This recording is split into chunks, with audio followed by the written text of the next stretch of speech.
assalamu alaikum yeɓoɓe chaine mon Gatamar TV on salminama on bismama e gartiɗo e chaine men émission men Actu Navette émission numéro 6 donc hande eɗen mbawi accueillir ɗo coach men Capello mission salmira yeɓoɓe chaine Gatamar TV. mi salmirimama Samba Thiam mi salmini dendagal yeɓoɓe Gatamar TV ɗo e stade colonel Mamadou Oumar Sy no huccindire moon onon kala on calminama. Coach eɗen garta hande e débrief par rapport e 3e journée nawetan jum donc en mbaɗi remarqué également won équipe aji dañɓe parcours sans faute comme ASC Yakar est ce que cikkuɗa manam travail mo paati waɗato waɗi impacté carrément équipe ASC Yakar. A jarama Samba Thiam adi fof mbeɗa salmina Pathé Dème le coach Pathé Dème qui est en train de faire de très belles choses o waɗa innover le coaching Anjum, on va incarner le nouveau coaching Anjum, on va moderniser il fait un très bon travail. L'équipe reste encore à être huilée. Voilà, donc c'est une Yakar, pas une prestation base. Donc on peut dire que base a tenu en échec l'ASC Sinchan, donc 0 but partout. Prestation base, est-ce que tu as base to bingondo hande abe vraiment wodo de compétition par rapport aux dernières prestations?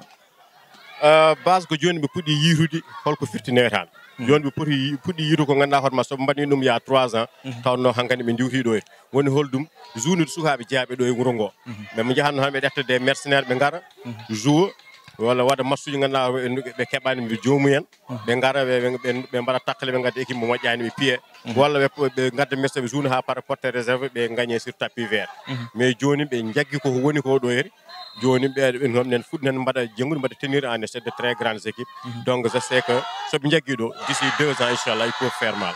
Donc won équipe ay kewde ko buri hewde ko wadde de démissionner des joueurs ailleurs donc firt équipe aji ne fodi wawde badde base équipe aji manam joueur gondi e jum pour wawde développer leur football. No wiyete kadi épi dorsal o foti ko wonde ɗo e jom maintenant sa sohli 2 ou 3 éléments ɗi ganduɗa aɗa manquira ɗum ala ɗo e jom jiiloyɗa ɗum banggue goto ɗum woni ko base waɗi hikka quoi. Exactement, donc won équipe aji également ɗi ganduɗa ene gonde caɗele ha joni nawetano woni eɗen mbawi wadde cité ASC Jaguere donc ñande hen juwalo fimoɓe 6 but à 0 score mo ganduɗa presque ene wayni tawɓe pera ɗum fiyede e carrière mabɓe mais holko woni caɗele Jaguere pour an?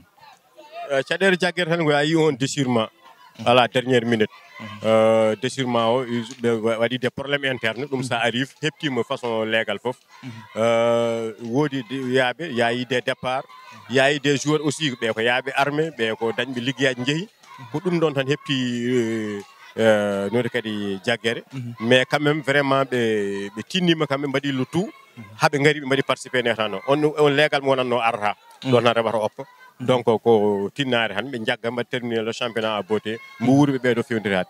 Inchallah, donc ha joni eɗen jokka e analyse men 3e journée donc garen e ASC Dar Salam ils ont eu 2 matchs nuls et récemment ɓe dañi victoire face à l'équipe de Médine Sindiane mais difficilement te sa ƴeewi également équipe Dar Salam nodiri noon composé ko ɓuuri ko hewde ko joueur aji mabɓe réellement mo ganduɗa l'équipe initiale de Dar Salam kamɓe mbaɗi évoluer ñan hen. Effectivement, journée odo jawtude pio par 2 buts à 0 à la dernière minute. Teɓe mbaɗi échappé ni à une défaite parce que le penalty de Médine Sindiane so markonoma kañum wona tourna match o ko équipe mo ganduɗa hoorema presque wonɓe leegal ngal ɓolɓe wonannoɓe yimɓe ganduno ko ɓen goni hen et qui sont très bien comportés par rapport les autres matchs ganduɗa eɓe gaddi des joueurs d'ailleurs.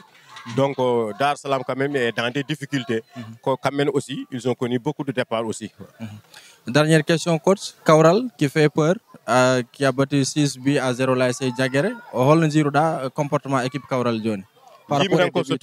Jimi ko so tawi ɓe gonnani dans l'euphorie rek ils peuvent encore faire beaucoup plus mal parce que c'est une équipe très jeune, très quand même motivée, qui est un peu huilée. À part deux personnes expérimentées à la personne de Zach et de Baïsek, c'est une très belle équipe. So, il y a des disciplines tactiques, disciplines sur tous les plans.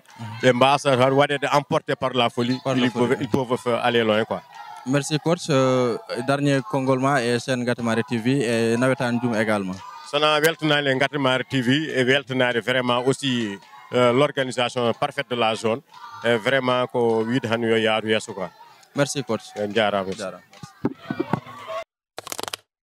Sagal le kettiɗen analyse mo ganduɗa o woni Capello également c'est un formateur joguiɗo école football ɗo e Ndioum également c'est l'ancien entraîneur également de l'ASC Nianga mo Ndioum. Donc eɗen garté résultat troisième journée dans la catégorie cadet d'abord Yakar Nianga a battu Yakar 2 buts à 0.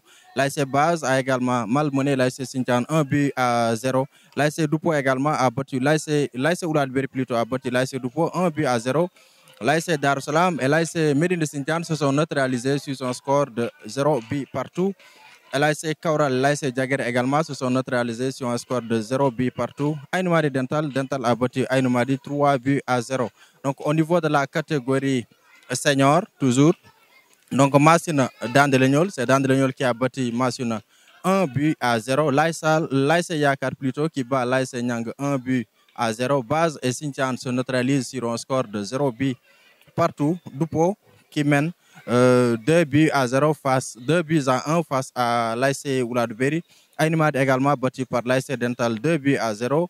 Et l'ASC Ndoualo qui écrase l'ASC Djaguer 6 buts à 0. Jamel Alouar, les deux équipes se sont neutralisées sur un score de 1 but partout. Et Sinthiane Darussalam qui bat l'ASC Médine Sinthiane 2 buts à 0. Donc, nous avons les résultats Mungandura et nous avons fait troisième journée. Inch'Allah, dans les autres émissions à venir, nous avons le classement au niveau des équipes, au niveau de la catégorie 4 et de la catégorie senior. Donc oɗon mbiya yo jokku yebde chaîne mon Gatamari TV ɗum woni émission men hannde actu navette numéro 6 mo ganduɗa en gaddini ɗum ɗo hannde yeɓoɓe chaîne mon Gatamari TV. Donc en keɗimo ɗiɗo résultat en keɗima également le coach Capello analyse uji ɗi adiri par rapport à nos différentes questions. Donc on se donne rendez-vous sur notre numéro de votre émission actu navette. Merci.